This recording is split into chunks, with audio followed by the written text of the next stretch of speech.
हाँ, मैं कबूल करता हूँ बांग्लादेश में हुआ है हिंदुओं का कत्लेआम। ये स्टेटमेंट हमारा नहीं है, ये स्टेटमेंट मेरा नहीं है। ये स्टेटमेंट जो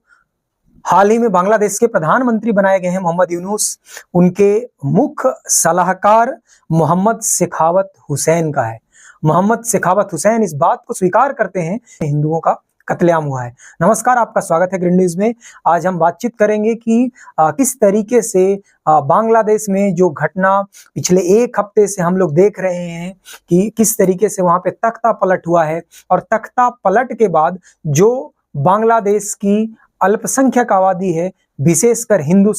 समुदाय जिसका कत्लेआम हो रहा है। विभिन्न अगर हम जो अलग अलग प्रतिष्ठित अखबार हैं, अगर उनके सुर्खियों को देखें, अगर उनके खबरों को देखें, तो अब तक लगभग 200 से अधिक अटैक हिंदुओं पे किया जा चुका है।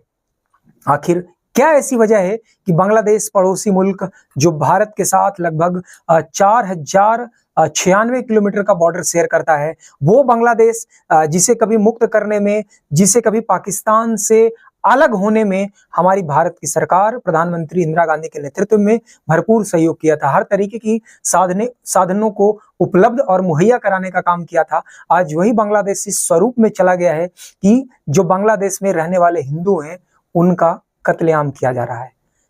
आज इस चर्चा के माध्यम से हम जानने की कोशिश करेंगे कि क्या है ऐसी प्रमुख वजह जिनके वजह से हिंदुओं का कत्लेआम हो रहा है हमारे पड़ोसी मुल्क बांग्लादेश में। आप सभी ने देखा होगा कि जिस तरीके से शेख हसीना बांग्लादेश को राष्ट्र के नाम संबोधन करना चाहती थी, जिसमें शेख हसीना बांग्लादेशियों से बात करना चाहती थी, लेकिन उन्हें वहां की सेना ने इतना भी मोहलत नहीं दिया कि आप बांग्लादेश के लोगों को संबोधित कर सके। तो वहां बांग्लादेश के लोगों के संबोधन के लिए जो डॉक्यूमेंट तैयार किया गया था शेख हसीना के माध्यम से, उसमें एक खासकर विशेष जगह की चर्चा की गई है कि अगर ये अमेरिका को हम सौंप दिए होते, उसके लिए एक अलग से वीडियो में हम बात करेंगे, इसलिए हम उसके बारे में भी विस्तार से चर्चा नहीं कर रहे हैं। तो अमेरिका हमारे यहाँ तख्ता पलट नहीं करवाता।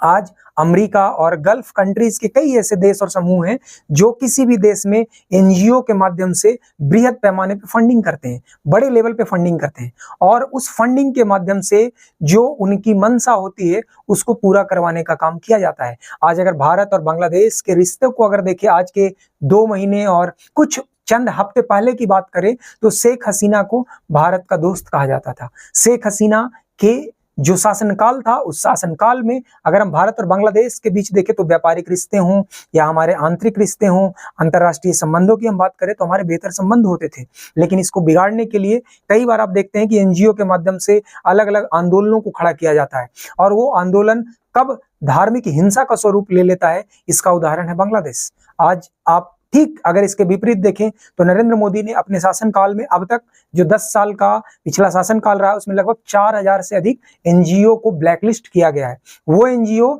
जिसमें अंतरराष्ट्रीय एजेंसियों के माध्यम से आपको रिलीजियस जो धार्मिक क्रियाकलापों को आगे बढ़ाने का काम करते थे एनजीओ, उनके फंडिंग को रोका गया है। और बांग्लादेश की अगर रिपोर्ट देखें तो बांग्लादेश में पिछले कुछ सालों में जो रिलीजियस एक्टिविटी को परफॉर्म करने वाले एनजीओ हैं, उनमें करोड़ों का फंडिंग किया गया है। तो एक बड़ी वजह है, और जिसमें फंडिंग प्रोवाइड करने वाले में चाइना, गल्फ कंट्रीज और अमेरिका से जुड़े कुछ ऐसे संस्थान हैं जिन्होंने इस तरीके का कार्य किया है, जिसके माध्यम से हिंदू विरोधी मानसिकता को प्रोत्साहित किया जा रहा है। हमारे देश में भी आज ये आवश्यकता है कि हमें बांग्लादेश में जो रह रहे हिंदू हैं उनकी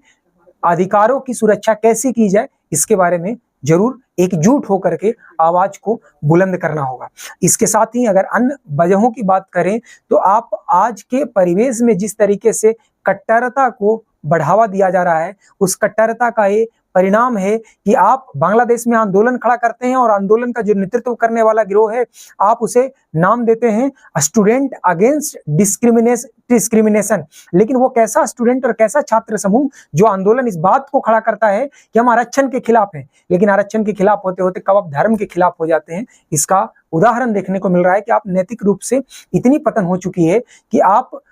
जो व्यक्ति जिसने बांग्लादेश में जन्म लिया, जो बांग्लादेश में अपने व्यापार को चला रहा है, जो बांग्लादेश के देश को तरक्की और उसके उन्नति के लिए कार्य कर रहा है, आप उसे हिंदू होने की वजह से जो उसका आस्था का केंद्र मंदिर है उसे जला दिया जा रहा है।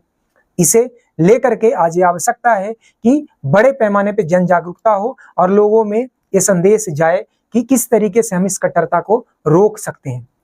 साथ ही जो अंतर्राष्ट्रीय बॉडी हैं, खासकर यूनाइटेड नेशंस, जहां पे जिसकी आप अगर विजन की बात करें, जिसका मोटो की बात करें, तो आपको दुनिया में शांति को प्रमोट करने की, शांति और समृद्धि आपको प्रमोट करना, पीस एंड प्रोस्पेरिटी को प्रमोट करने के विजन के साथ अगर वो संगठन कार्य करती है तो उस संगठन को भी दखलंदाजी करने की आवश्यकता है। इस मोड पे आगे विस्तार से और भी चर्चा करेंगे कि बांग्लादेश के किन किन हिस्सों में, बांग्लादेश के किन किन जगहों पे कितने